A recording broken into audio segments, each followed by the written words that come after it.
नमस्कार दोस्तों, मैं doctor Amit Batra MBD platform पे आपका स्वागत करता हूं। दोस्तों, आज जो टॉपिक हम लेंगे बेटा, हॉस्पिटल एंड क्लिनिकल फार्मेसी आपका जो सब्जेक्ट है वहां से लिया गया है। उसके अंदर सबसे इंपॉर्टेंट जो टॉपिक है बेटा वो है ड्रग इंटरेक्शन। इस टॉपिक से बेटा क्वेश्चंस आता ही आता है, मान के चलिए काफ़ी इंपॉर्टेंट क्वेश्चन है बेटा, आएंगे इस चैप्टर से। और जो एग्जाम्पल्स है बेसिकली वही पूछे जाते हैं। तो बेटा ये जो ड्रग इंटरेक्शन है इसे हम 2 पार्ट्स के अंदर यहाँ पे कंप्लीट करेंगे। कितने पार्ट्स में कंप्लीट करेंगे बेटा? 2 पार्ट्स में। एक्चुअलिटी में जो ड्रग इंटरेक्शन है ये भी 2 टाइप्स का है। एक तो है फार्माकोकाइनेटिक इंटरेक्शन और एक है हमारे पास में फार्माकोडायनेमिक इंटरेक्शन। तो जो हमारा पार्ट फर्स्ट है बेटा वो किससे हमें डील करना है? फार्माकोकाइनेटिक ड्रग इंटरेक्शन से डील करना है। काइनेटिक्स की जब भी हम बात करेंगे, ड्रग की काइनेटिक्स यानी कि ड्रग के एडीएमए से रिलेटेड यहाँ पर हम बात करेंगे। एडीएमए क्या होता है हम सब इसके साथ डिस्कस करेंगे। एडी का मतलब क्या है, डी का मतलब क्या होता है, और मेटाबॉलिज्म, एम एलिमिनेशन क्या होता है, ड्रग इनके साथ में कैसे एक्शन करती है, ये सब बात करेंगे। इस ड्रग इंटरेक्शन का जो पार्ट सेकंड है वो डिस्कशन रहेगा हमारा फार्माकोडायनेमिक्स के साथ में। फार्माकोडायनेमिक्स के साथ में हमारा जो पार्ट सेकंड है वो हम डील करेंगे डायनामिक्स। बेटा जब भी वर्ड आएगा ना तो आप अपने दिमाग के अंदर बेटा एक कंसेप्ट क्लियर रख लीजिए, मैकेनिज्म ऑफ एक्शन से बात करनी है।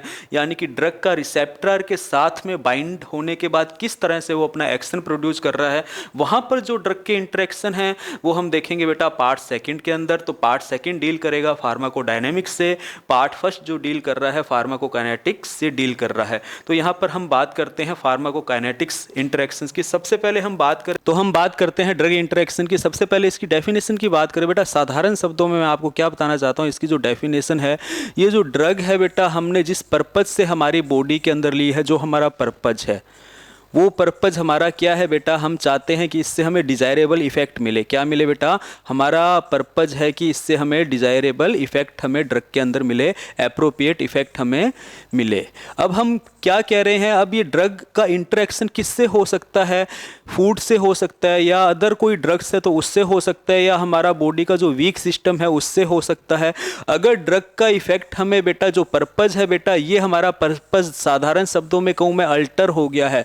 अल्टर का मतलब क्या हो सकता है बेटा? या तो ड्रग का इफेक्ट मेरे को कैसा मिल रहा है बेटा, या तो ड्रग का इफेक्ट आ ही नहीं रहा है, कैंसिल ही हो गया है, या ड्रग का जो इफेक्ट है बेटा वो क्या हो गया है? हाई इफेक्ट हो गया है, या दूसरे शब्दों में कहूँ इसने क्या कर दिया है? टॉक्सिसिटी कोज कर दी है, साइड इफेक्ट कोज कर दिए हैं। तो ड्रग जो भी हमारा बेटा उसका प्री डिसाइडेड इफेक्ट है वो इफेक्ट हमें बॉडी में जाने के बाद नहीं मिले, यानी कि वो इफेक्ट बेटा क्या हो सकता है? हाइपर भी हो सकता है और हाइपो भी हो सकता है। यानी कि ड्रग का इफेक्ट हमें नहीं भी मिल सकता और हो सकता है कि हाइपर एक्टिव हो गई ड्रग। तो कहने का मतलब जो हमारा प्री डिटरमाइंड इफेक्ट है, जिस पर्पज के लिए हम ड्रग दे रहे हैं और वो ड्रग किस कंसंट्रेशन के अंदर ब्लड स्ट्रीम में पहुंचेगी, उससे ज़्यादा स्ट्रीम के अंदर पहुंच गई है कंसंट्रेशन के अंदर तो टॉक्सिसिटी इफेक्ट आ जाएगा, या उस कंसंट्रेशन में नहीं पहुंची है तो उसका इफेक्ट नहीं आएगा। कौन कौन से ऐसे फैक्टर हैं जो उस ड्रग को प्रॉपर काम करने नहीं दे रहे, वो सारी चीजें वो सारे डिस्कशन हम किसके अंदर करने वाले हैं? ड्रग इंटरेक्शन के अंदर करने वाले हैं। अल्टीमेटली हमारा जो ऑब्जेक्ट है ना, वो ऑब्जेक्ट क्या हो रहा है? यहाँ पे अल्टर हो रहा है। सिंपल सी बात है। जो हमारा कमिटमेंट है एडमिनिस्ट्रेशन के लिए कि ये ड्रग ये काम करेगी, वो काम नहीं हो रहा है। तो वो क्या है बेटा? इंटरेक्शन है। फिर हम यहाँ पर आपसे बात करें कि ये जो ड्रग इंटरेक्शन है बेटा, इसको मैंने 2 टाइप से डिफाइन किया है। पहला है फार्माकोकाइनेटिक काइनेटिक इंटरेक्शन, एंड दूसरा जो मेरे पास में इंटरेक्शन है वो है फार्माकोडायनेमिक इंटरेक्शन। कौन सा है बेटा? फार्माकोडायनेमिक इंटरेक्शन है। अब बेटा हम यहाँ पे बात करें कि ये जो फार्माकोकाइनेटिक इंटरेक्शन होता है ये क्या होता है, इसकी बात करें। फार्माकोकाइनेटिक इंटरेक्शन हमेशा किससे रिलेटेड है बेटा? एडीएमई से रिलेटेड होता है। और डायनेमिक इंटरेक्शन हमेशा किससे रिलेटेड होता है? ड्रग के मैकेनिज्म ऑफ एक्शन से होता है। एवरी ड्रग बेटा कहीं ना कहीं अपने रिसेप्टर पर जाकर बाइंड होती है और वहाँ पर अपना रिस्पॉन्स प्रोड्यूस करती है। वो जो मैकेनिज्म ऑफ एक्शन है, कोई ड्रग सीएनएस पर काम कर रही है, लूप डाययूरेटिक्स पे काम कर रही है, या अपने बात करें पीसीटी पे काम कर रही है, तो डिफरेंट डिफरेंट ड्रग्स का डिफरेंट टारगेट ऑर्गन पर क्या है बेटा? एक्शन किस वे के अंदर होता है, वो सारी स्टडी हम फार्माकोडायनेमिक इंटरेक्शन के अंदर करेंगे, जो हमारा सेकेंड सेशन रहेगा। इस सेशंस के अंदर बेटा कंप्लीटली हमारा जो क्या कहते हैं, जो भी हमारा कंप्लीटली बेटा फोकस है वो किस पे रहेगा, फार्माकोकाइनेटिक इंटरेक्शन पे रहेगा। तो सबसे पहले मैंने फार्माकोकाइनेटिक इंटरेक्शन के लिए एडीएमई लिखा है। एडीएमई का मतलब क्या है बेटा, सिंपल आपने पढ़ा हुआ है, absorption, distribution, metabolism and excretion. साधारण शब्दों में कहे हमारा जो ड्रग है उसका एब्जॉर्प्शन किस किस कंडीशंस पर बेटा अफेक्ट हो सकता है। मान लिया ड्रग का एब्जॉर्प्शन हो रहा है, एब्जॉर्प्शन उसका लिपोफिलिक ड्रग है या हाइड्रोफिलिक ड्रग है, आयोनाइज्ड ड्रग है, अनआयोनाइज्ड ड्रग है, तो किस टाइप की ड्रग का एब्जॉर्प्शन ज़्यादा होगा, गैस्ट्रिक वॉल से या इंटेस्टाइनल वॉल से। कहने का मतलब ड्रग की स्टेट क्या है, ब्लड स्ट्रीम में पहुंचने के बाद आयोनाइजेशन हो गया है, अनआयोनाइजेशन है, हाइड्रोफिलिक ड्रग है या लिपोफिलिक ड्रग है, तो एब्जॉर्प्शन किस हिसाब से बेटा क्या होगा, चेंज होता है। इसके अंदर जीआईटी मोटिलिटी भी आता है, पेरिस्टाल्टिक मूवमेंट भी आएंगे। जीआईटी मोटिलिटी है तो बेटा ड्रग हमारी एब्जॉर्प्शंस पे क्या इफेक्ट डालेगी वो सब हम देखेंगे। दूसरा हम बात करेंगे डिस्ट्रीब्यूशन। डिस्ट्रीब्यूशन डायरेक्टली बेटा हमेशा याद रखना है, एब्जॉर्प्शन तो मैंने तुम्हें नॉर्मली बताया हुआ है, हमेशा किससे कोरिलेट करते हैं, सरफेस एरिया से कोरिलेट करते हैं। और डिस्ट्रीब्यूशन किससे हमेशा कोरिलेट होता है बेटा, बॉडी फ्लूइड से कोरिलेट होता है। हमारी जो बॉडी के अंदर फ्लूइड है वो अगर ज़्यादा है तो डिस्ट्रीब्यूशन ज़्यादा होगा, अगर कम है तो डिस्ट्रीब्यूशन कम होगा। फिर हम बात करें ड्रग का मेटाबॉलिज्म कैसा है, ड्रग का मेटाबॉलिज्म ज़्यादा हो रहा है तो अवेलेबिलिटी, बायो अवेलेबिलिटी ड्रग की क्या हो जाएगी बेटा, कम हो जाएगी। एब्जॉर्प्शन ज़्यादा होगा तो ब्लड स्ट्रीम को ड्रग कम मिलेगी। ये एब्जॉर्प्शन कब ज़्यादा होता है, स्टमक के अंदर बेटा फूड प्रेजेंट है या नहीं है, किस तरह से मेटाबॉलिज्म हमारा अफेक्ट होगा, वो सब हम देखेंगे। फिर हम बात करेंगे फाइनली एक्सक्रीशन की। अब बेटा एक्सक्रीशन तो बेटा रीनल से ही होगा, किडनी के थ्रू होगा बेटा। अगर बेटा ड्रग की बाइंडिंग मजबूत है तो बेटा उसका एक्सक्रीशन बेटा काफ़ी देर से होगा। अगर लूज बाइंडिंग है बेटा रिसेप्टर आर के साथ में तो एक्सक्रीशन उसका क्या होगा बेटा, जल्दी होगा। या हम बात करें दूसरे शब्दों में ड्रग का एलिमिनेशन क्या होगा यहाँ पे, कैसे किस फॉर्म के अंदर होगा, वो सारा डिस्कशन हम कहाँ करेंगे, फार्माकोकाइनेटिक इंटरेक्शन के अंदर करेंगे। तो फार्माकोकाइनेटिक डील डायरेक्टली किससे कर रहा है बेटा, एडीएमई से करता है। अपने दिमाग के अंदर ये कंसेप्ट बनाकर रखना, बेसिक कंसेप्ट है। दूसरा हम बात करेंगे फार्माकोडायनेमिक, जो हम सेकंड सेशंस के अंदर बेटा पढ़ने वाले हैं। फार्माकोडायनेमिक्स के अंदर बेटा डील करेंगे ड्रग का ये जो मैकेनिज्म ऑफ एक्शन है ये किस किस तरह से अफेक्ट हो सकता है बेटा। ये मैकेनिज्म ऑफ एक्शन जो है बेटा, एक ड्रग का दूसरी ड्रग के साथ में क्या होगा बेटा, अफेक्ट होगा। फॉर एग्जांपल मैं तुमसे यार बात कर लूँ एसिटाइल कोलिन की, एसिटाइल कोलिन के साथ में एड्रीनलिन दे रहा हूँ, दोनों ड्रग एक दूसरे को क्या कर देंगे, अपोजिट, एक दूसरे का इफेक्ट क्या कर देंगी, खत्म कर देंगी। तो ड्रग का ड्रग के साथ में इंटरेक्शन यहाँ पे मैं देखूंगा, मैकेनिज्म ऑफ एक्शन कैसे एक दूसरे का वो अफेक्ट करते हैं। फिर मैं बात करूंगा ड्रग न्यूट्रिएंट इंटरेक्शन, यानी कि ड्रग फूड की प्रेजेंस के अंदर कैसे काम करता है और एब्सेंस के अंदर कैसे काम करता है। Drug disease interaction, particular specific disease के अंदर क्या हम पर्टिकुलर किसी ड्रग को देंगे तो वो क्या एफिशिएंट होगी या नहीं होगी, वो सारा हम देखेंगे। डिजीटॉक्सिन है बेटा, जैसे हम बात करें हिपेरिन से, एंटीकोगुलेंट ड्रग के साथ इसको देंगे या नहीं देंगे, नहीं देंगे तो क्यों नहीं देंगे, सारा हम देखेंगे। यानी कि ड्रग पर्टिकुलर डिजीज कंडीशंस के साथ में क्या अपना इफेक्ट रोल प्ले करती है उसकी बात करेंगे। फिजियोलॉजिकल इंटरेक्शन, यानी कि जो भी हमारे ऑर्गन्स है बेटा उनकी फंक्शनिंग के बेस पर है कि हमारा हेनले लूप से किस टाइप की ड्रग पास आउट होगी, या पीसीटी से कौन सी होगी, या डीसीटी से कौन सी होगी, हमारी वर्किंग फिजियोलॉजी कैसी है, नॉर्मल फिजियोलॉजी के अंदर ड्रग का क्या इफेक्ट रहता है, और डिजीज स्टेज के अंदर जो फिजियोलॉजी हमारी बॉडी की होती है उसमें ड्रग का क्या इफेक्ट रहता है, ये सब हम यहाँ पे देखेंगे। नेक्स्ट बेटा फार्मास्यूटिकल इंटरेक्शन अपने आप ही बेटा इंडिकेट कर रहा है कि यहाँ पर हमें डोजेस फॉर्म को कंसर्न करना है, किस टाइप की डोजेस फॉर्म किस तरह से बेटा रिएक्ट करेंगी। टेबलेट डोजेस फॉर्म है तो उसको हायर अमाउंट में दे रहे हैं, मेटाबॉलिज्म उसका ज़्यादा हो जाएगा, ब्लड स्ट्रीम में कितने अमाउंट में पहुंचेगी, और अगर हम कोई ड्रग डायरेक्ट ब्लड स्ट्रीम में दे रहे हैं तो किस कंसंट्रेशन के अंदर वो पहुंच रही है। तो ये सारे फैक्टर वन बाय वन हम किसके अंदर डिस्कस करेंगे बेटा, फार्माकोडायनेमिक इंटरेक्शन के अंदर डिस्कस करेंगे।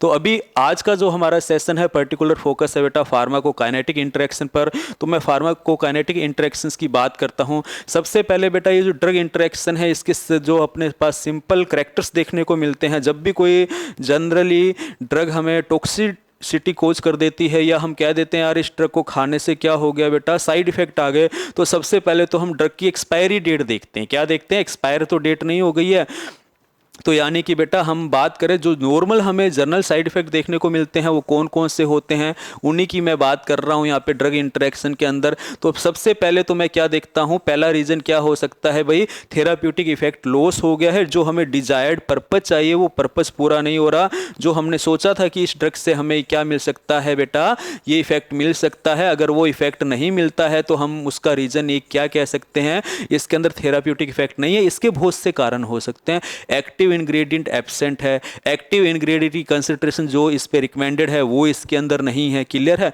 टॉक्सिसिटी कब होगी, जब क्या हो गया है बेटा, हाइपर एक्टिव हो गई है ड्रग, हमारी कंसंट्रेशन ज़्यादा हो सकती है, किसी दूसरी ड्रग के साथ में क्या कर लिया बेटा, रिएक्शन कर लिया है, तो हम इसको क्या कहेंगे बेटा, दूसरे शब्दों में साइड इफेक्ट कहेंगे। जैसे कि हम बात करें साइड इफेक्ट के अंदर एब्डोमेन पेन होने लग गया, डायरिया होने लग गया है, तो इस तरह की क्या होगी बेटा, टॉक्सिसिटी होगी। दूसरा हम बात करें unexpected increase in pharmacological activity, बेटा जो ड्रग हमने डिजायर्ड पर्पज के लिए ली थी बेटा, फॉर एग्जाम्पल हमने रिलैक्सेशन करने के लिए मसल्स रिलैक्सेंट लिया था, तो अगर हम कोई ड्रग ले रहे हैं, कोई मसल रिलैक्सेंट ले रहे हैं, तो उसका मसल रिलैक्सेंट टाइम काफ़ी ज़्यादा हो गया, उसने अपना रिस्पॉन्स बहुत ज़्यादा दे दिया।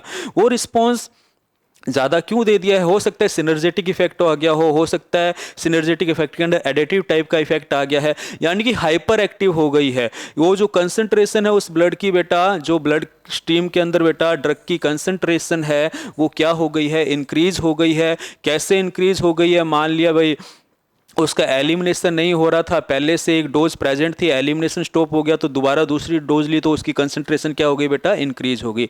Beneficial effect additive and antagonism, बेटा बेनिफिशियल इफेक्ट क्यों बोल दिया, एडिटिव का मतलब बेटा 1+1 2, अपने को अपने ड्रग ए और बी ले रहे हैं, दोनों का इंडिविजुअल इफेक्ट क्या है बेटा 1+1 है, तो अपने को दोनों ड्रग लूंगा तो 2 इफेक्ट मिलना चाहिए। सर्टेन केस के अंदर क्या होगा, 1+1 मैं ड्रग लूंगा तो मेरे को इसका इफेक्ट क्या मिलता है, 2.5 मिलता है, यानी कि जो अलोन ड्रग में ले रहा हूं उसकी एफिशिएंसी बढ़ गई है किसी दूसरी ड्रग के साथ उसको लेने पर, ठीक है, इसको हम बेनिफिशियल इफेक्ट कहते हैं। ये देखेंगे बेटा, एग्जांपल देखेंगे, केमिकल एंड फिजिकल इंटरेक्शन, बेटा केमिकल इंटरेक्शन बेटा जो अदर केमिकल्स हमारे बॉडी फ्लूइड्स के अंदर प्रेजेंट है उनके साथ में इसका किस तरह से इंटरेक्शन हो सकता है।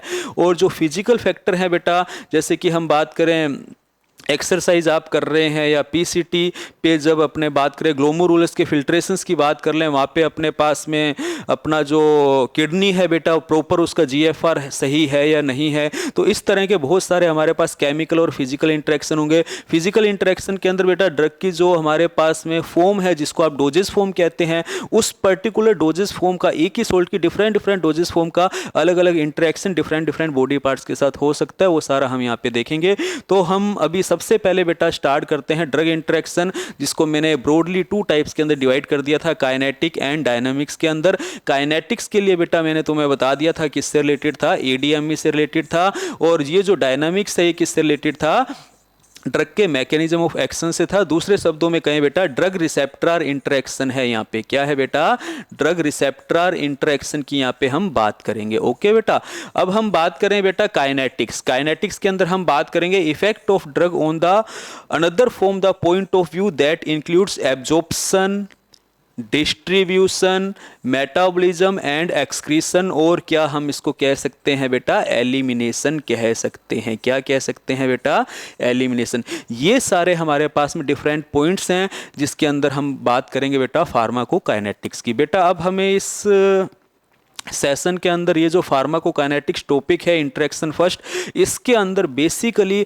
हमेशा जब भी क्वेश्चन आया है एग्जाम्पल से आया है, याद रखना। और जितने भी एग्जाम्पल्स प्रीवियस एग्जाम्स क्वेश्चंस के अंदर आए हुए हैं वो सभी मैंने सब हेडिंग के अंदर लिए हैं। सारे के सारे एग्जाम्पल्स बेटा किसी ना किसी क्वेश्चंस के अंदर आए हुए हैं, क्वेश्चन पेपर जो भी एग्जाम के हैं उनमें आए हुए हैं, तो कोई भी एग्जाम्पल बेटा मिस मत करना। एक सिंगल एग्जाम्पल भी आप इस स्लाइड्स का मिस नहीं कर सकते, ये मैं आपको बता रहा हूँ। तो सबसे पहले बेटा हम बात करेंगे डायनामिक्स की, तो मैंने बात कर ही ली है यार, फार्माकोलॉजिकल एक्टिविटी जिसके अंदर सिनर्जेटिक इफेक्ट देखेंगे जो कैसा हो सकता है, 1+1 2 भी हो सकता है, 1+1 2.5 भी हो सकता है। एंटागोनिज्म क्या हो जाएगा, 1+1 एक दूसरे के इफेक्ट को क्या कर दिया यार, इन्होंने 0 कर दिया। तो इस तरह के इफेक्ट तो डायनामिक्स के अंदर देखेंगे जो डायरेक्टली किससे रिलेटेड है, मैकेनिज्म ऑफ एक्शन से रिलेटेड है। अब मैं काइनेटिक्स की अगर बात करूं तो और डायनामिक्स की अलग अलग बात करूं तो एक सिंपल सा मैंने बेटा टेबल बनाया है ताकि आपके दिमाग में फिट हो जाए चीज़। जैसे ही बेटा हमने कोई भी ड्रग ली, ये ड्रग का मैंने डोजेस फॉर्म बता दिया आपको, टेबलेट।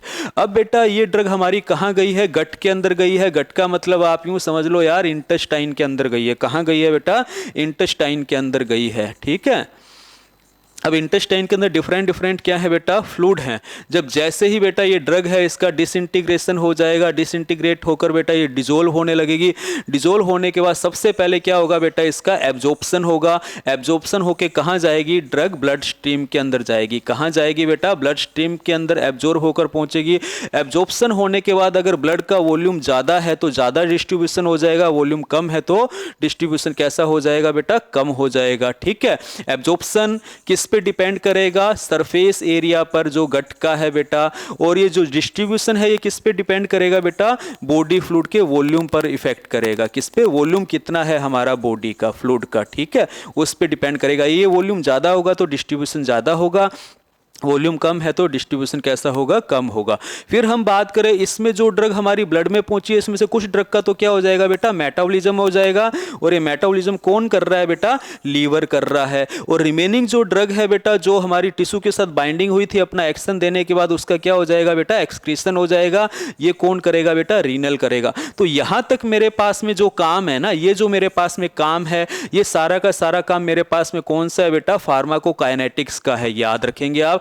रिमेनिंग बेटा, अब जो ड्रग का अमाउंट बेटा रिसेप्टर के साथ में बाइंड हुआ था, जिसे हम मैकेनिज्म ऑफ एक्शन के अंदर पढ़ेंगे, ये सारा काम क्या होता है? फार्माकोडायनामिक्स का होता है। अब ड्रग मैकेनिज्म ऑफ एक्शन के अंदर रिसेप्टर से बाइंड होकर अगर बेटा नॉर्मल जो हमें प्री डिटरमाइंड इफेक्ट मिल रहा है वो अगर देती है तो उसको डिजायर्ड रिस्पॉन्स कह देंगे, जो हमें चाहिए। लेकिन बेटा अगर ये क्या हो गया है बेटा, इफेक्ट नहीं देता, ड्यू टू द एंटागोनिज्म हो सकता है, तो इसका रिस्पॉन्स नहीं भी आ सकता। और यहां पर हम बात कर सकते हैं कि हाइपर रिस्पॉन्स भी आ सकता है, यानी कि ये मोर क्या हो गई है बेटा? एक्टिव हो गई है। तो बेटा ड्रग रिसेप्टर के साथ इसका रिस्पॉन्स नहीं भी आ सकता है, हायर रिस्पॉन्स भी आ सकता है और डिजायर्ड रिस्पॉन्स भी आ सकता है। हमारा एम क्या है कि ड्रग के साथ में इसका क्या है बेटा? डिजायर्ड रिस्पॉन्स आए, ये हमें क्लियर दिमाग में रखना है। ओके बेटा। नेक्स्ट बेटा, अब हम फोकस करते हैं हमारे फार्माकोकाइनेटिक इंटरेक्शन पे। इसके अंदर फर्स्ट जो टॉपिक ले रहे हैं वो टॉपिक हमारा क्या है बेटा? एब्जॉर्प्शन है। कौन सा है टॉपिक? एब्जॉर्प्शन है। एब्जॉर्प्शन हमेशा कहाँ से होगा बेटा? ड्रग का जो एब्जॉर्प्शन है वो हमारा कहाँ से होता है? गट वॉल से होता है। कहाँ से होता है बेटा? गट वॉल से होता है, या हम बात कर दें इंटेस्टाइनल वॉल से होता है। अब बेटा ये जो हमारा जीआईटी ट्रैक है ना, यहाँ पे नंबर ऑफ फ्लोरा प्रेजेंट है। फ्लोरा का मतलब बेटा माइक्रोब्स प्रेजेंट है। ये जो पीएच है बेटा गट की अलग अलग होती है। जैसे अगर मैं आपसे बात करूं, जो मेरी ओरल कैविटी है वहां पे मेरे को पीएच मिलेगी 6.8। जो मैं स्टमक की बात करूंगा वहाँ पे पीएच मिलेगी 1.2 से 2.0। मैं स्मॉल इंटेस्टाइन की बात करूँगा वहाँ पे पीएच मिलेगी 8.2। मैं लार्ज इंटेस्टाइन की बात करूँगा वहाँ पे पीएच मिलेगी 8.5। तो अलग अलग पीएच मेरे को मिल रही है। अल्टर्ड बैक्टीरियल फ्लोरा मिलते हैं। फॉर एग्जांपल स्टमक के अंदर कोई मेरे को बैक्टीरिया नहीं मिलने वाला। ओरल कैविटी के अंदर मेरे को क्या मिलेंगे बेटा? फ्लोरा प्रेजेंट मिलेंगे, ठीक है। यहाँ पर कोई भी फ्लोरा नहीं है। फिर स्मॉल इंटेस्टाइन के अंदर नहीं है। लार्ज इंटेस्टाइन के अंदर फिर मेरे को क्या मिल रहे हैं बेटा? फ्लोरा प्रेजेंट मिल रहे हैं। तो बेटा यहां पर मेरे पास में फ्लोरा नहीं है, यहां पर नहीं है, कहीं पे है कहीं पे नहीं है। तो ड्रग का उनके साथ में क्या इंटरेक्शन होता है, उनकी प्रेजेंस और एब्सेंस पे क्या इफेक्ट पड़ता है वो देखेंगे। फॉर्मेशन ऑफ ड्रग चिलेट्स और कॉम्प्लेक्सेस। ड्रग पर्टिकुलर किसी सब्सटेंसेस के साथ में कॉम्प्लेक्स फॉर्मेशन करती है या नहीं करती, ये सारा हम देखेंगे बेटा।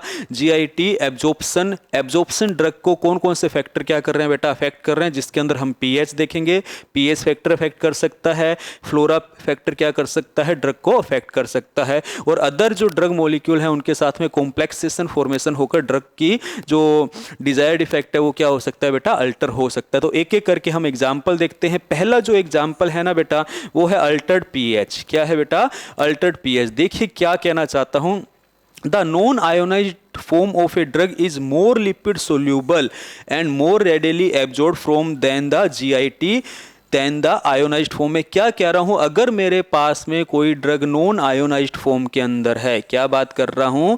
नॉन आयोनाइज्ड फॉर्म के अंदर है तो उसका एब्जॉर्प्शन ज्यादा होता है एज कंपेयर टू द बेटा आयोनाइज्ड ड्रग। ये आप याद रखेंगे। ये नॉन आयोनाइज्ड ड्रग जो होती है मोर लिपिड सोल्यूबल है। अब मोर लिपिड सोल्यूबल है बेटा, तो इसका मतलब अगर कोई ड्रग मेरे पास में नॉन आयोनाइज्ड फॉर्म की एंटिटी के अंदर है तो उसका एब्जॉर्प्शन जीआईटी से ज़्यादा हो जाएगा। एब्जॉर्प्शन ज़्यादा हो जाएगा तो उसकी डोज हमें कम देनी पड़ेगी। लेकिन बेटा एब्जॉर्प्शन हो गया है नॉन आयोनाइज्ड फॉर्म के अंदर, लेकिन अब बेटा इसका जो एक्शन चाहिए उसको तो इस मॉलिक्यूल को आयोनाइजेशन होना पड़ेगा। मैकेनिज्म ऑफ एक्शन के लिए आयोनाइजेशन जरूरी है, लेकिन एब्जॉर्प्शन के लिए नहीं है। यहाँ पे एक बात हमें पता लग रही है और एक कंसेप्ट अपने दिमाग में डाल लेना है, आयोनाइज्ड ड्रग का एब्जॉर्प्शन ज़्यादा होता है या नॉन आयोनाइज्ड का एब्जॉर्प्शन ज़्यादा होता है। तो बेसिकली हम क्या देख रहे हैं, नॉन आयोनाइज्ड ड्रग का एब्जॉर्प्शन ज़्यादा होता है। वो कैसी होती है, मोर लिपिड सोल्यूबल होती है। क्लियर है। अब दूसरा हम बात करते हैं अल्टर्ड इंटेस्टाइनल बैक्टीरियल फ्लोरा। मैं आपसे क्या कहता हूं बेटा, मैक्सिमम केसेस के अंदर जितने भी हम बेटा ड्रग ले रहे हैं ना, उसका 40% एवरेज है या 40% से ज़्यादा जो हमारे पास में ड्रग है ना बेटा, वो एब्जॉर्ब हो जाती है बाय इंटेस्टाइनल फ्लोरा से, एब्जॉर्ब बाय इंटेस्टाइनल फ्लोरा से। अगर हमने इस चीज़ का ध्यान नहीं रखा ना बेटा, तो डाइजेशन हो गया और ब्लड हमारे ब्लड स्ट्रीम के अंदर कम कंसंट्रेशन के अंदर पहुंचेगी और हो सकता है कि वहाँ पे हमें डिजायर्ड इफेक्ट नहीं मिले। सेकंड थिंग और क्या करना है बेटा, अगर हम बहुत ही ज़्यादा कोई पेशेंट पर्सन्स एंटीबायोटिक्स ले रहा है तो उसका फ्लोरा तो सिस्टम क्या हो जाएगा बेटा, खत्म ही हो जाएगा। तो फिर उसमें क्या दिक्कत होने लग जाएगी बेटा, मेटाबॉलिज्म उसका क्या होगा, किसी भी ड्रग का प्रॉपर नहीं होगा। अगर आप एंटीबायोटिक्स ज़्यादा लेते हैं, एंटीबायोटिक डायरेक्ट किस पे काम करेगा, बैक्टीरिया पे काम करेगा। बैक्टीरिया क्या होने लगेंगे, डेड होने लगेंगे। तो एंटीबायोटिक्स डायरेक्टली क्या करते हैं बेटा, हमारा जो फ्लोरा है माइक्रोब्स का वो कैसा हो जाएगा, कम हो जाएगा। ये कम हो जाएगा तो डायरेक्टली हमारा जो मेटाबॉलिज्म है बेटा वो कैसा हो जाएगा बेटा, कम हो जाएगा डायरेक्टली। क्लियर है, ये चीज़ आपको याद रखनी है। अब एक एग्जांपल हमने इसके अंदर लिया है बेटा, मैं क्या कह रहा हूँ, large number of the normal flora of the intestine को कौन डेड कर रहा है, एंटीबायोटिक्स करते हैं। ये देखिए बेटा, increase digoxin concentration and increase in toxicity. अब बेटा मैंने कौन सी ड्रग ली है, डिजोक्सिन ड्रग ली है। क्या कहना चाहता हूं इस एग्जाम्पल के अंदर, बात करना चाहता हूं आपसे मैं, डिजोक्सिन जो ड्रग है बेटा मैं लूंगा, इसका मेटाबॉलिज्म होगा नहीं। क्यों नहीं होगा, क्योंकि एंटीबॉडीज के कारण फ्लोरा क्या हो गए हैं बेटा, कम हो गए हैं। इसका इनकम्प्लीट क्या रहेगा बेटा, अपना मेटाबॉलिज्म रहेगा। या अपने बात करें बेटा, इसका जो मेटाबॉलिज्म है वो कैसा हो गया है, लेस हो गया है। जब मेटाबॉलिज्म इसका लेस हो जाएगा, एब्जॉर्प्शन ज़्यादा हो जाएगा, ब्लड स्ट्रीम में ज़्यादा पहुंच जाएगी, कंसंट्रेशन ज़्यादा पहुंच जाएगी, तो क्या होने लगेगा, टॉक्सिसिटी इफेक्ट आने लगेंगे। याद रखेंगे। क्लियर, आपको सिंपल सा एग्जाम्पल अपने ने यहाँ पे एक्सप्लेन किया है। दूसरा हम बात करते हैं कॉम्प्लेक्सेशन ऑफ चिलेशन। बेटा कई तरह के हमारे पास में केमिकल होते हैं, तो डिफरेंट हमारे बॉडी के अंदर मॉलिक्यूल है, एंटिटी है, उनके साथ में क्या करते हैं, ये कॉम्प्लेक्स फॉर्मेशन बनाते हैं। जैसे कि इसके अंदर बेटा मैं फर्स्ट बात करता हूं बेटा टेट्रासाइक्लिन की। किसकी बात करता हूं, टेट्रासाइक्लिन की। टेट्रासाइक्लिन जब भी हम लेंगे ये हमारी बॉडी की आयरन प्रिपरेशंस के साथ में क्या करेगा, इंटरेक्शन करेगा। तो याद रखना टैट्रासाइक्लिन को तो हम कभी भी बेटा आयरन प्रिपरेशंस के साथ में बेटा नहीं ले सकते। याद रखना है, ये हमारे पास में क्या हो गया बेटा, कॉम्प्लेक्सेसिव रिएक्शन हो गई है। अब मैं बात करूं बेटा, अगर मैं टेट्रासाइक्लिन ले रहा हूं तो मैं उसके साथ में मिल्क कभी भी नहीं लूंगा, क्योंकि बेटा कैल्शियम बाइंड हो जाएगा टेट्रासाइक्लिन के साथ में और ये क्या होगा, अनएब्जॉर्बेबल फॉर्म बन जाएगी, एब्जॉर्ब नहीं हो पाएगा। ये जो टेट्रासाइक्लिन है हमारा, ये किसके साथ में बाइंड हो जाएगा बेटा, कैल्शियम के साथ में बाइंड हो जाएगा। और ये बाइंडिंग कैसी हो जाएगी, परमानेंट बाइंडिंग हो जाती है। Tetracycline are not free for the binding for the absorption, तो हमारे पास अनएब्जॉर्बेबल क्या बन जाएगा, कंपाउंड बन जाएगा। ये एग्जांपल आपको याद रखना है। सेम एग्जांपल हम बात करें बेटा, एंटा एसिड जो एल्यूमिनियम या मैग्नीशियम हाइड्रोक्साइड होते हैं, डिक्रीज करते हैं बेटा एब्जॉर्प्शन ऑफ द टेट्रासाइक्लिन। याद रखेंगे क्यों कर रहे हैं ऐसा, क्योंकि बेटा ये जो एल्यूमिनियम है या फिर हम बात करें ये जो मैग्नीशियम है,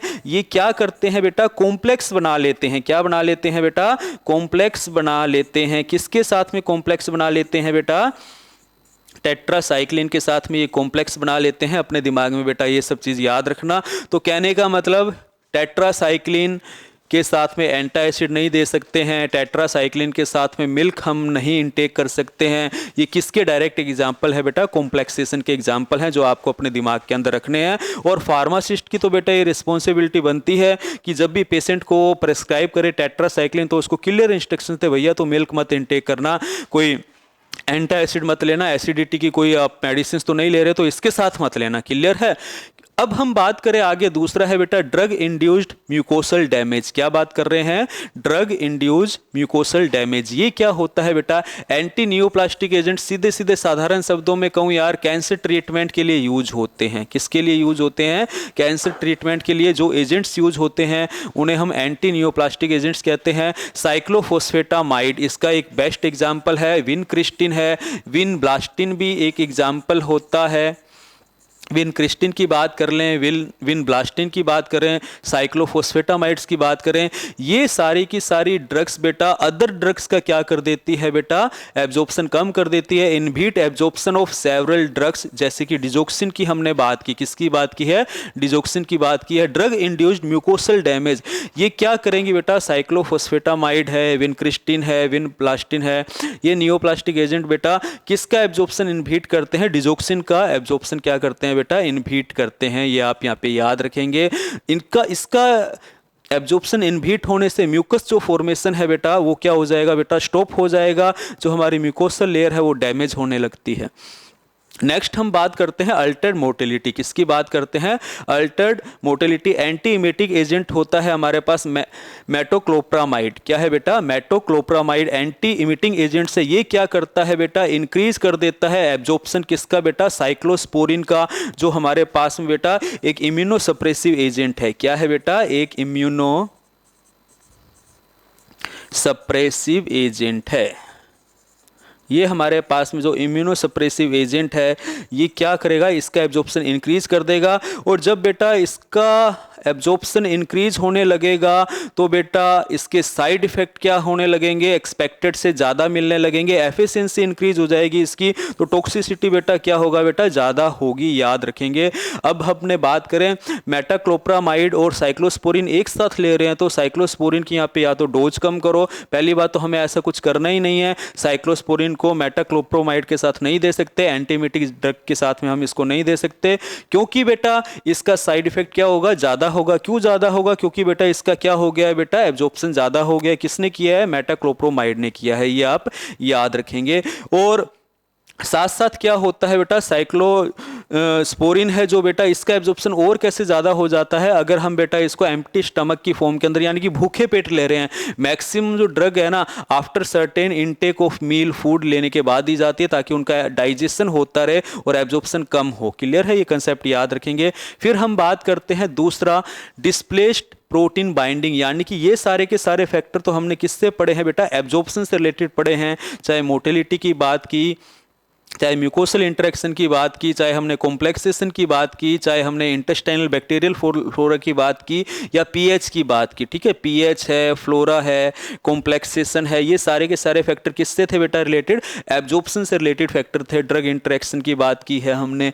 ठीक है? अब हम बात करेंगे हमारा जो सेकंड पार्ट है बेटा डिस्ट्रीब्यूशन का। किसकी बात करेंगे? डिस्ट्रीब्यूशन की। जब भी हम ड्रग के डिस्ट्रीब्यूशन की बात करेंगे तो एक सीधा सीधा कंसेप्ट अपने दिमाग के अंदर आपको फिट रखना है। वो कंसेप्ट क्या होता है बेटा? अगर बॉडी फ्लूइड ज्यादा है तो क्या होगा?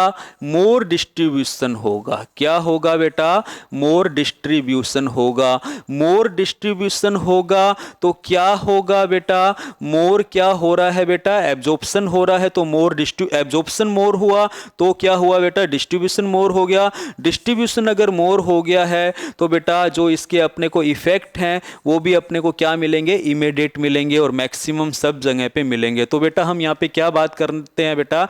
ये जो हमारा डिस्ट्रीब्यूशन है डायरेक्टली हम बात करें किस पे डिपेंड है बेटा? Affinity of the plasma protein. Plasma protein ही तो ड्रग को लेके जाएंगे। एक्चुअलिटी में ये plasma protein in the sense of the kinetic और डायनामिक इंटरेक्शन रिसेप्टर से जोड़ेंगे डायरेक्टली। किससे जोड़ेंगे बेटा? रिसेप्टर से।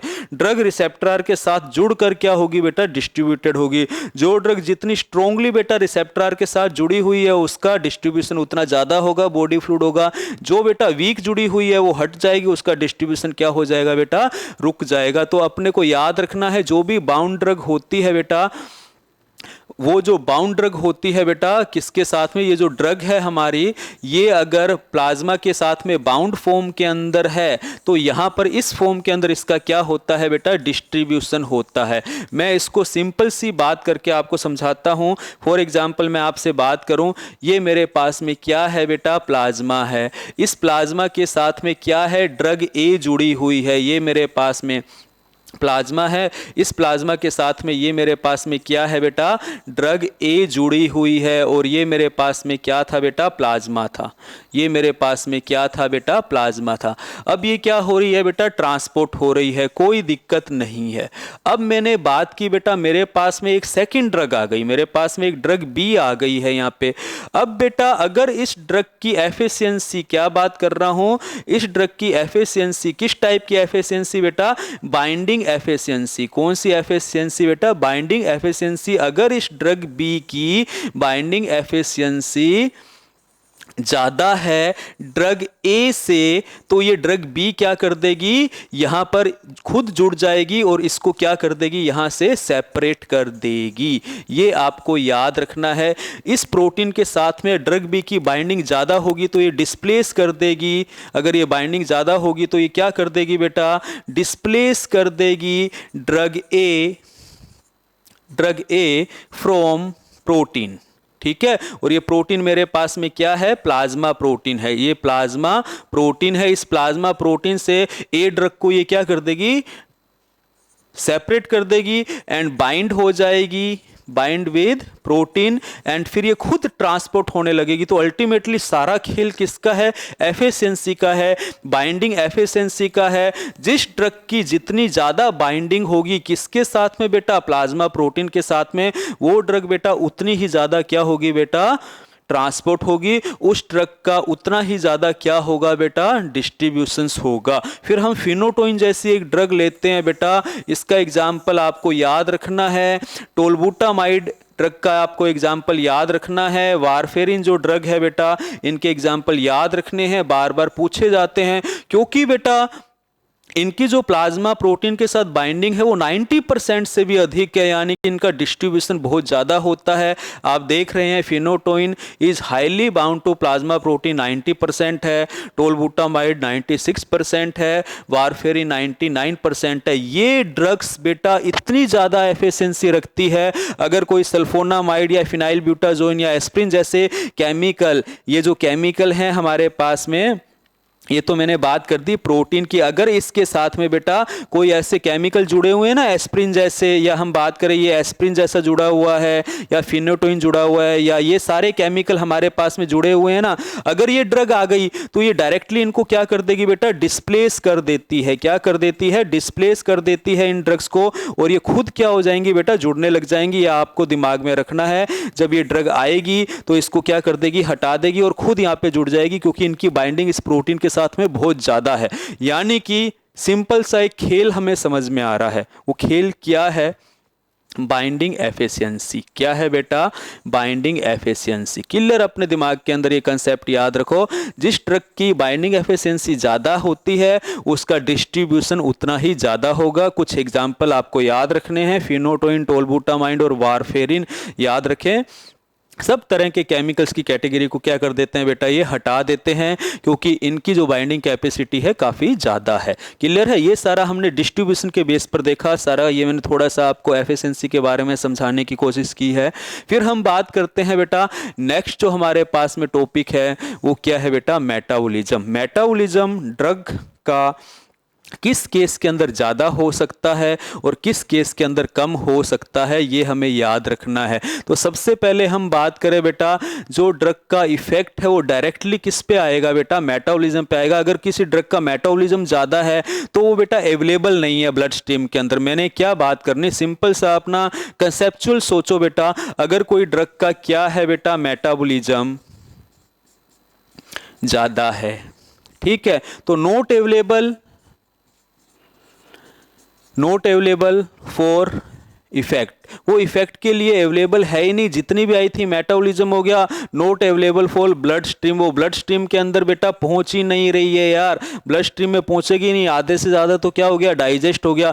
आप यार एक नॉर्मल से एग्जाम्पल रूटीन लाइफ में देखते हो, सब जने ग्रेजुएट बच्चे हो। मैं अगर बेटा पैरासीटामोल की टेबलेट दे रहा हूँ ना, तो मैं कितनी दूंगा, 500 मिलीग्राम दूंगा, क्योंकि टेबलेट कहाँ जाएगी, स्टमक में जाएगी, आधे से ज़्यादा तो डाइजेस्ट हो जाएगी। लेकिन यही पैरासीटामोल का अगर मैं बेटा इंजेक्शन दूंगा तो शायद बेटा मैं 10 मिलीग्राम ही दूं। डोज का अमाउंट बहुत ज़्यादा क्या हो गया, कम हो गया, क्योंकि यहाँ पे हमने मेटाबॉलिज्म को बाईपास कर दिया है। क्या कर दिया है, बाईपास कर दिया है। हमारी जो ड्रग है डायरेक्टली कहाँ चली गई है, ब्लड स्ट्रीम के अंदर चली गई है। क्लियर है, इस कंसेप्ट को आप याद रखेंगे। और जितनी भी ड्रग है ना बेटा, उनका प्रिंसिपल मेटाबॉलिक ऑर्गन कौन सा होता है, ये भी आपको याद रखना है। प्रिंसिपल मेटाबॉलिक ऑर्गन कौन होता है बेटा, लीवर होता है। कौन होता है, लीवर। यहां पर इसका मतलब ना यारो, तुम ये मत समझ लेना कि लीवर के अंदर ही बेटा ड्रग मेटाबोलाइज्ड होगी और कहीं नहीं हो सकती। प्लेसेंटा के अंदर भी होती है, आपको बताएं एड्रिनल ग्लैंड के अंदर भी होती है, आपको बताएं रीनल के अंदर भी ड्रग क्या होती है बेटा, मेटाबोलाइज्ड होती है। डिफरेंट मेटाबॉलिक एजेंट होते हैं ड्रग का मेटाबोलाइज करते हैं। लेकिन लीवर क्या है बेटा, मेजर साइट होती है ड्रग के मेटाबॉलिज्म्स के लिए, याद रखेंगे। क्लियर है। तो बेटा हम यहाँ पे बात करें, ये देखो बेटा साइटोक्रोम 450 फैमिली, बहुत अच्छा एग्जांपल है, ये आया हुआ है इसलिए बात की है मैंने। Cytochrome 450 family is the major metabolising enzyme in the phase first. Oxidation process होता है ना, जितनी भी ड्रग्स हैं उनका ऑक्सीडेशन प्रोसेस होगा, तो उसके अंदर मेन जो हमारे पास में एंजाइम है, कौन सी फैमिली का है, साइटोक्रोम 450 फैमिली का है, जो क्या करता है, मेन मेटाबॉलिक एंजाइम है, ड्रग को क्या कर देगा, मेटाबोलाइज कर देगा। ड्रग मेटाबोलाइज हो गई तो अवेलेबिलिटी ड्रग की नहीं है, कंसंट्रेशन उसकी ब्लड स्ट्रीम में नहीं पहुंचेगी, इफेक्ट जो डिजायर्ड चाहिए वो हमें नहीं मिलेगा। क्लियर, याद रखेंगे। ओके, तो मेटाबॉलिज्म होना बेटा ड्रग का हमारे लिए, ज़्यादा होना हमारे लिए लाभदायक नहीं है। कुछ एग्जाम्पल मैं आपको साथ लेके चलता हूँ, सभी एग्जाम्पल बेटा एग्जाम्स के अंदर आए हुए हैं। एंजाइम इंडक्शंस की बात करें, ए ड्रग में induced the enzyme that is responsible for the metabolism of the another drug और इवन इटसेल्फ। क्या समझ रहे हैं बेटा इसके अंदर, कि हमारे पास में बेटा ड्रग है, उसने किसी एंजाइम को स्टिमुलेट कर दिया। मैं क्या कह रहा हूं, मेरे पास ड्रग है, ये ड्रग मैंने डिजायर्ड इफेक्ट के लिए ली है, लेकिन इसके साइड इफेक्ट के रूप में, इसने साइड इफेक्ट के रूप में क्या कर दिया है बेटा, कोई एंजाइम को क्या कर दिया है, एंजाइम सिक्रीशंस को स्टिमुलेट कर दिया। एंजाइम सिक्रेशंस को क्या कर दिया है बेटा, स्टिमुलेट कर दिया। अब बेटा ये तो बेटा इसका साइड इफेक्ट था, क्या था बेटा, साइड इफेक्ट था। ये जो एंजाइम सिक्रेशन हुआ ना बेटा, अब इस एंजाइम सिक्रेशंस ने, एक तो बेटा इस एंजाइम को इसने तो ड्रग ने क्या किया, बाहर निकाला, और इस एंजाइम ने इस ड्रग को ही क्या कर दिया, मार दिया। दूसरे शब्दों में कहें बेटा, इसका क्या कर दिया बेटा, मेटाबॉलिज्म कर दिया। अब इस ड्रग का मेटाबॉलिज्म हो गया तो अब इस ड्रग का क्या आएगा बेटा, अपने को इफेक्ट मिलेगा, नहीं मिलेगा, क्योंकि इसकी ब्लड स्ट्रीम के अंदर कंसंट्रेशन क्या हो गई है, कम हो गई है। इसकी ब्लड स्ट्रीम के अंदर कंसंट्रेशन क्या हो गई है बेटा, कम हो गई है। तो बेटा वहां पे हम क्या कहना चाहते हैं, इसी स्टेप को हम क्या कहते हैं, एंजाइम इंडक्शन कहते हैं। ए ड्रग में induce the enzyme, enzyme induce कर सकती है, किस फॉर्म के अंदर, साइड इफेक्ट की फॉर्म के अंदर कर दिया मान लो एंजाइम। अब ये एंजाइम रिस्पॉन्सिबल हो गया मेटाबॉलिज्म होता है, या तो हमने कोई दूसरी ड्रग ले रखी है, उसके मेटाबॉलिज्म को क्या कर देगी बेटा, अफेक्ट कर देगी, या फिर इवन इसी ड्रग को क्या कर देगी बेटा, मेटाबॉलाइज कर देगी। मान लिया, हम ये मान लेते हैं, चलो यार ए ड्रग मैंने ले ली है, ये उस एंजाइम को करेगी, और वो एंजाइम मान लो मेरी ड्रग को खराब नहीं करता, मान लो, लेकिन इस ड्रग के साथ कोई दूसरी ड्रग ले रहे होते तो ये दूसरी ड्रग को क्या कर देता, ड्रग बी को क्या कर देता बेटा, मेटाबॉलाइज कर देता, खराब कर देता, यानी कि उसका एक्शन नहीं आता। यहां पे एक कंसेप्चुअल बात आपको सोचनी पड़ेगी। अब इसके अंदर बेटा हम एग्जाम्पल देखते हैं कार्बामेजिपिन का, मोस्ट बढ़िया एग्जाम्पल है बेटा। क्या करता है, खुद का ही मेटाबॉलिज्म इंक्रीज कर लेता है, कंसंट्रेशन बॉडी के अंदर क्या हो जाएगी बेटा, कम हो जाएगी। याद रखेंगे, इसलिए इनकी हायर डोज अपने को देनी पड़ती है डोज कैलकुलेशन के टाइम। जो फिनोटोइन है बेटा, ये क्या करता है, हेपेटिक मेटाबॉलिज्म ऑफ थियोफाइलिन का इंक्रीज कर देता है। अब फिनोटोइन जब भी मैं दूंगा तो एक बात तो समझ में आ रही है कि थियोफाइलिन मेरे को नहीं देनी है। जब भी मैं फिनोटोइन दूंगा, क्या इसी तरह के क्वेश्चन आपके दिमाग में आएंगे और यही पूछे जाते हैं। फिनोटोइन को मैं, आप मेरे को बताइए, फिनोटोइन को मैं कभी भी बेटा थियोफाइलिन के साथ दूंगा तो आप कह देंगे भैया नहीं, कभी भी, नेवर एडमिनिस्ट्रेड। ठीक है, यहां पर फर्क किसको पड़ रहा है, किसका फर्क, किसका इफेक्ट नहीं आएगा, तो थियोफाइलिन का इफेक्ट नहीं आने वाला, फिनोटाइन का तो इफेक्ट आएगा। तो अपने फिनोटाइन जैसी ड्रग को बेटा थियोफाइलिन के साथ में नहीं दे सकते। रीजन क्या है बेटा, मेटाबॉलिज्म थियोफाइलिन का इंक्रीज हो जाता है। कौन कर देता है, फिनोटाइन कर देता है। याद रखेंगे। अब बेटा थियोफाइलिन का हमें कंसंट्रेशन इफेक्ट नहीं मिलेगा यहाँ पे। नेक्स्ट बेटा हम बात करते हैं इसके अंदर एंजाइम इनहिबिशन की। यहाँ पे तो हमने कहा था कि उस ड्रग ने एंजाइम को क्या कर दिया, स्टिमुलेट कर दिया। यहाँ पे हम क्या बात कर रहे हैं, कोई भी जो ड्रग आ रही है वो क्या करेगी बेटा, डिक्रीज कर देगी रेट ऑफ मेटाबॉलिज्म को। अब रेट ऑफ मेटाबॉलिज्म अगर डिक्रीज हो गया ना तो बेटा ड्रग का एब्जॉर्प्शन ज्यादा होगा। ये जो ब्लड स्ट्रीम है ना, ब्लड स्ट्रीम के अंदर ड्रग की कंसंट्रेशन क्या पहुंच जाएगी बेटा, ज्यादा पहुंच जाएगी। और ड्रग की कंसंट्रेशन अगर ज्यादा पहुंची तो क्या होगा बेटा, टॉक्सिसिटी होगी। तो केवल बेटा मेटाबॉलिज्म का ज्यादा होना ही लाभदायक या हानिकारक नहीं है, मेटाबॉलिज्म का कम होना भी क्या है बेटा, हानिकारक होता है। तो मेटाबॉलिज्म अगर हम बात करें बेटा ज्यादा कौन करेगा, तो एंजाइम इंडक्शन की यहां पे हमने बात कर ली थी। यहां पर इस कंडीशंस के अंदर तो बेटा हमें क्या है बेटा, इफेक्ट मिलना ही नहीं था, इसको हम नो इफेक्ट कह रहे थे, या हम बात कर रहे थे बेटा लेस इफेक्ट है। लेकिन अगर इनहिबिशन की बात करेंगे तो ब्लड स्ट्रीम के अंदर बेटा क्या होगा बेटा, कंसंट्रेशन इंक्रीज होगी और टॉक्सिसिटी कोज होगी बेटा। याद रखना है, इंक्रीज कंसंट्रेशन टारगेट ऑर्गन पर होगी और leading to the toxicity increase हो सकती है, साइड इफेक्ट। ये अपने को सब समझना है, इंटरेस्टिंग टॉपिक रहते हैं बेटा। अब एंजाइम इंड्यूसर जैसे कि कार्बामेजिपिन है, administered with the inhibitor, inhibitor के साथ में हम क्या कर रहे हैं बेटा, यहाँ पे इसको दे रहे हैं। When A enzyme inducer, enzyme inducer यहाँ पे कार्बामेजिपिन है, जिसको हम किसके साथ दे रहे हैं, वेरापेमिल के साथ दे रहे हैं। तो यहाँ पे क्या होगा, effect of the inhibitor will be predominant. ये जो कार्बामेजिपिन का इफेक्ट है वो क्या हो गया बेटा, डोमिनेंट हो गया, यानी कि दूसरे वेरापेमिल के इफेक्ट को बेटा आने ही नहीं दे रहा है। यहाँ पे क्या कर रहा है बेटा, आने ही नहीं देता है। याद रखना। तो सिंपल कंसेप्ट आपको अपने दिमाग के अंदर बेटा बिठा कर रखना है कि जो एंजाइम इंड्यूसर है ये तो इसका इफेक्ट क्या कर देगा, बढ़ा देगा, लेकिन यहाँ पे इनहिबिटर ले लेता तो इसका इफेक्ट क्या हो जाता बेटा, कम हो जाता। क्लियर है, दोनों एक दूसरे के अपोजिट हैं, एंजाइम इनहिबिटर और एंजाइम इंडक्शन। एंजाइम इंडक्शन की जब भी बात करेंगे तो आप कह देना बेटा लेस इफेक्ट है। क्या है बेटा, लेस इफेक्ट है। और जब भी बेटा आप इनहिबिशन की बात करेंगे तो क्या है बेटा, टॉक्सिसिटी इफेक्ट है। इफेक्ट क्या है बेटा, बहुत ज्यादा देखने को हमें मिल रहे हैं। ये कंसेप्ट आप अपने दिमाग के अंदर बेटा यहाँ पे बनाकर रखेंगे। क्लियर है, ड्रग इंटरेक्शंस के मोस्ट इंपॉर्टेंट पार्ट्स हैं ये।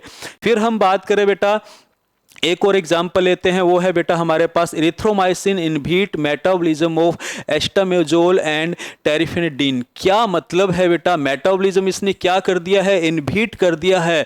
यानी कि मैं ये जो इरिथ्रोमाइसिन है एस्टामेजोल के साथ नहीं लूंगा। अगर मैंने एस्टामेजोल के साथ इसका एडमिनिस्ट्रेशन कर लिया है एजिथ्रोमाइसिन का, तो इनकी कंसंट्रेशन क्या होने लगेगी बेटा, ब्लड स्ट्रीम के अंदर इनकी कंसंट्रेशन क्या होने लगेगी बेटा, ज्यादा होने लगेगी। और अगर ये कंसंट्रेशन ज्यादा होने लगेगी तो मेरे को क्या नजर आएगा बेटा, टॉक्सिसिटी इफेक्ट नजर आएंगे बेटा। Increase the serum concentration of antihistaminic drug, increasing life threatening cardiotoxicity. हमें क्या करना पड़ेगा, कार्डिक अरेस्ट जैसी कंडीशंस आ सकती है, कार्डिक टॉक्सिसिटी यहाँ पे इंक्रीज हो जाती है, ये याद रखना है। तो साधारण शब्दों में ये क्या बात करें बेटा, ये हमारे पास में किस तरह का एक्शन हो गया है, एंजाइम इनहिबिटर हुआ है या एंजाइम इंडक्शन हुआ है। तो आप बोलेंगे एंजाइम इनहिबिशन हुआ है, क्योंकि यहाँ पे कंसंट्रेशन क्या हुई है, इंक्रीज हुई है। मोरल ऑफ द स्टोरी अपने दिमाग में बिठा लो कि एंजाइम इनहिबिशन हमेशा क्या करेगा,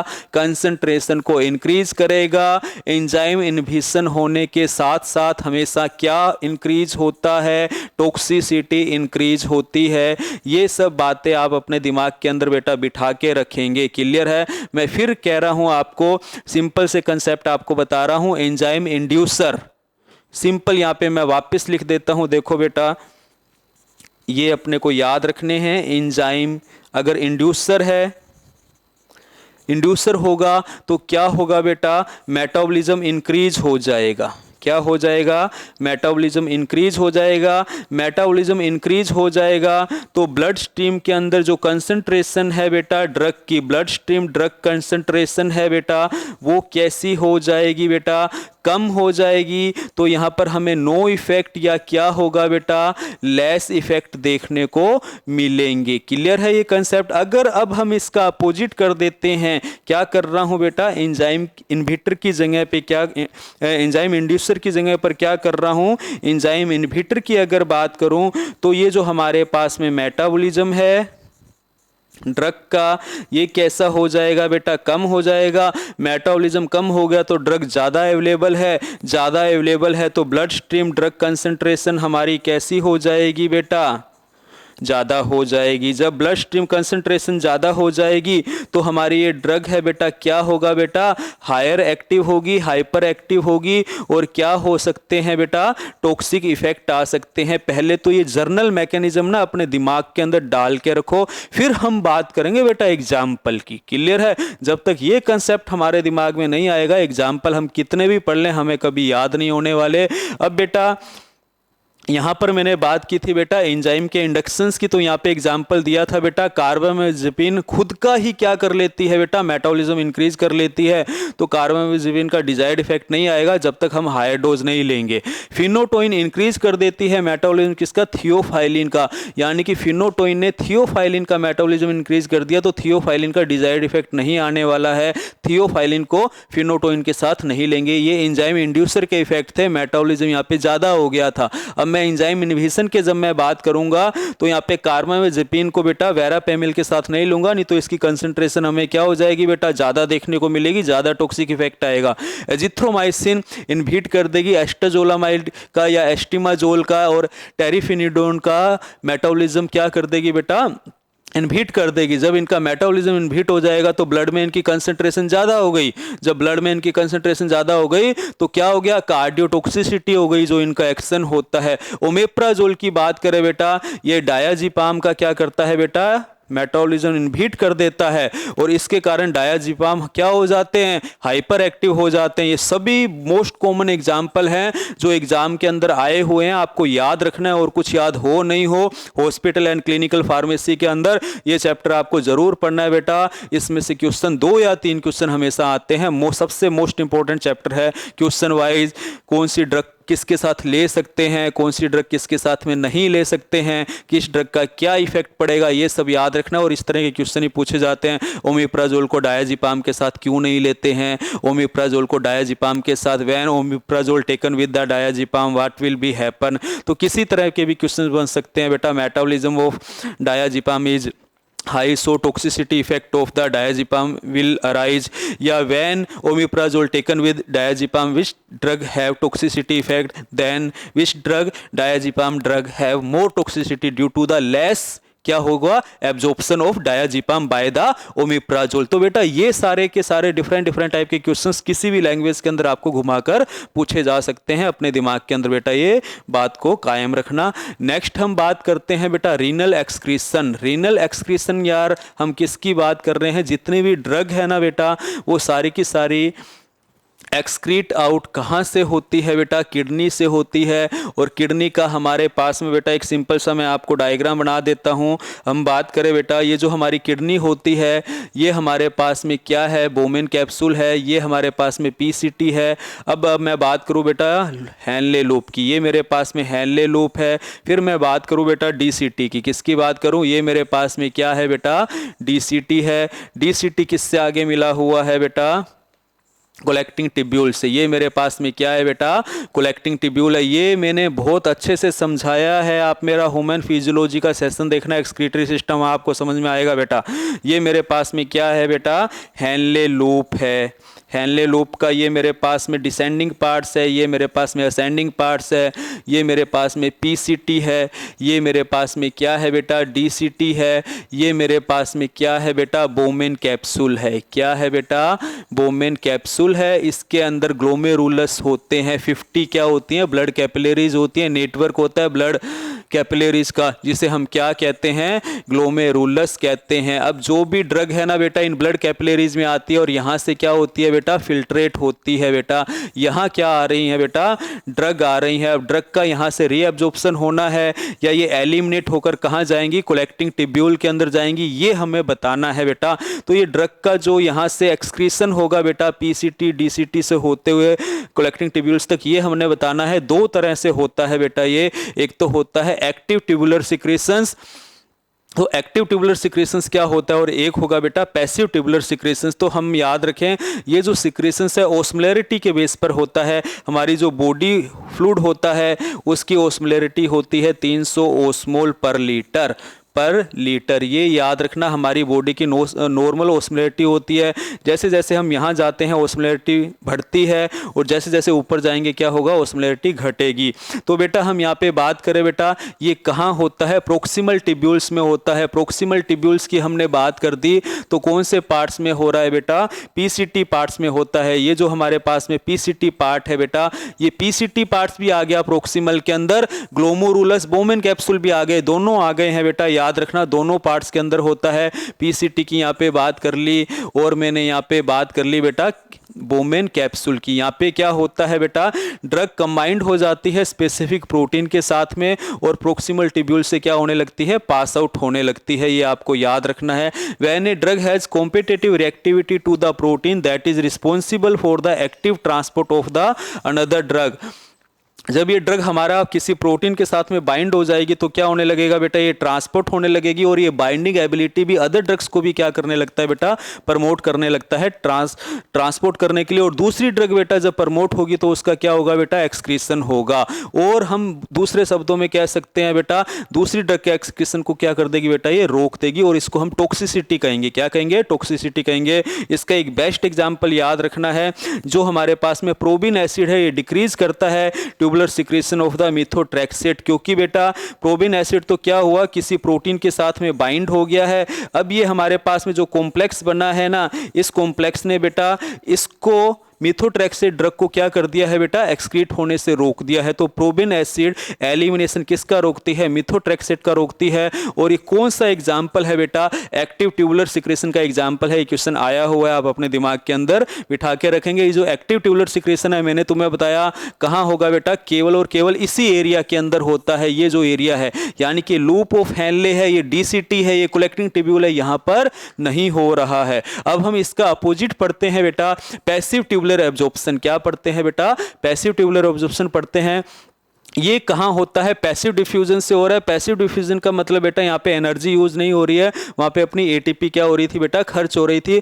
तो ये जो डिफ्यूजन है डायरेक्टली किस पे डिपेंड करता है, लिपिड सोल्युबिलिटी पे डिपेंड करता है। आयोनाइज्ड ड्रग जो होती है बेटा रीअब्जॉर्ब होती है lower than the non ionised drug. यानी कि मैंने दूसरे शब्दों में कहा था, ये जो हमारे पास में आयोनाइज्ड ड्रग है बेटा, ये कैसी है बेटा, रीअब्जॉर्ब कम होती हैं। क्या होंगी बेटा, रीअब्जॉर्प्शन इनका कैसा होगा बेटा, लेस होगा। लेकिन एब्जॉर्प्शन इनका, अगर मैं बेटा इनके बात करूं, इनका एब्जॉर्प्शन कैसा होता है बेटा, एब्जॉर्प्शन भी इनका कैसा होता है बेटा, कम होता है। अगर हम बात करें नॉन आयोनाइज्ड ड्रग की, उनका एब्जॉर्प्शन ज्यादा होता है और नॉन आयोनाइज्ड ड्रग का बेटा एब्जॉर्प्शन ज्यादा होता है, तो रीअब्जॉर्प्शन भी कैसा होगा, उनका ज्यादा होगा, क्योंकि वो बॉडी के अंदर रहने की टेंडेंसी मेंटेन करती है। क्लियर है।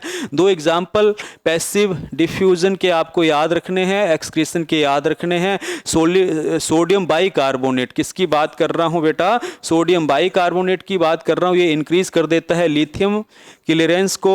और एंटासिड की बात करें, सैलिसिलेट्स क्लियरेंस को क्या कर देता है बेटा, इंक्रीज कर देता है। इंक्रीज कर रहा है, आ गई बात सारी समझ में। जब बेटा इंक्रीज कर रहा है इनके रीनल एक्सक्रीशन को, तो इसकी कंसंट्रेशन कम होती जाएगी और बॉडी के अंदर हमें इफेक्ट क्या मिलेगा, इसका कम मिलेगा। क्लियर है, ये कंसेप्ट आपको यहाँ पे याद रखने हैं। ओके, अगेन मैंने स्टार्टिंग में तुम्हें बताया था ionised drug, non ionised drug. Non ionised drug है उसका एब्जॉर्प्शन भी ज़्यादा होगा, रीएब्जॉर्प्शन भी ज़्यादा होगा, अपने दिमाग के अंदर याद रख लेना। और आयोनाइज्ड ड्रग है बेटा, उसका रीएब्जॉर्प्शन भी कम होता है, एब्जॉर्प्शन भी कम होता है। जब ये चीज़ें हैं तो बॉडी के अंदर ज़्यादा देर वो नहीं रुकेंगी, जल्दी से क्या हो जाएंगी, एलिमिनेट हो जाएंगी। दूसरे शब्दों में कहें, इनका जो एलिमिनेशन होता है वो कैसा होता है बेटा, क्विकली होता है। अगर मैं बेटा ये कंपेयर कर रहा हूं इन सब का नॉन आयोनाइज्ड ड्रग से, ठीक है, आयोनाइज्ड ड्रग का रीएब्जॉर्प्शन कम है, एब्जॉर्प्शन कम है, एलिमिनेशन क्विकली है, बॉडी के अंदर नहीं रुकेंगे। तो बेटा ये हमने क्या देखे, फार्माकोकाइनेटिक इंटरेक्शन देखे, इसके अंदर हमने एग्जाम्पल देखे बेटा, एब्जॉर्प्शन के कौन कौन से थे, डिस्ट्रीब्यूशंस के कौन कौन से थे, और अपना रीएब्जॉर्प्शन रीनल क्लियरेंस के कौन कौन से थे, और एलिमिनेशन जिसे दूसरे शब्दों के अंदर हम कहते हैं मेटाबॉलिज्म के कौन कौन से थे। तो बेटा फाइनली हमने एब्जॉर्प्शन, डिस्ट्रीब्यूशन, मेटाबॉलिज्म, एलिमिनेशन के कुछ एग्जाम्पल देखे, इन्हें हमने फार्माकोकाइनेटिक इंटरेक्शन के नाम से जाना है। अब हम सेकंड पार्ट जो डिस्कस करेंगे वो फार्माकोडायनामिक के हिसाब से करेंगे, उसके अंदर ड्रग का रिसेप्टर के साथ मैकेनिज्म ऑफ एक्शन क्या होता है वो सब हम यहाँ पे देखेंगे बेटा। तो मिलते हैं आपसे नेक्स्ट सेशन में। थैंक यू मित्रों, दोस्तों।